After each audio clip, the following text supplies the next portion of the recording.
اور جب تمہارے لڑکے بالغ ہو جائیں تو ان کو بھی اسی طرح اجازت لینی چاہیے جس طرح ان سے اگلے یعنی بڑے آدمی اجازت حاصل کرتے رہے ہیں۔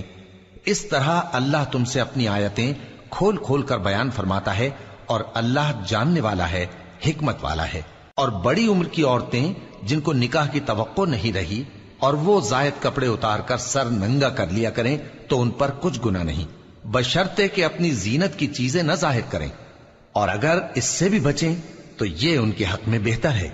اور اللہ سنتا ہے، جانتا ہے۔ نہ تو اندھے پر کچھ گناہ ہے اور نہ لنگڑے پر اور نہ بیمار پر اور نہ خود تم پر کہ اپنے گھروں سے کھانا کھاؤ، یا اپنے باپ دادا کے گھروں سے، یا اپنی ماؤں کے گھروں سے، یا بھائیوں کے گھروں سے، یا اپنی بہنوں کے گھروں سے، یا اپنے چچاؤں کے گھروں سے، یا اپنی پھوپھیوں کے گھروں سے، یا اپنے ماموؤں کے گھروں سے، یا اپنی خالاؤں کے گھروں سے، یا اس گھر سے جس کی کنجیاں تمہارے ہاتھ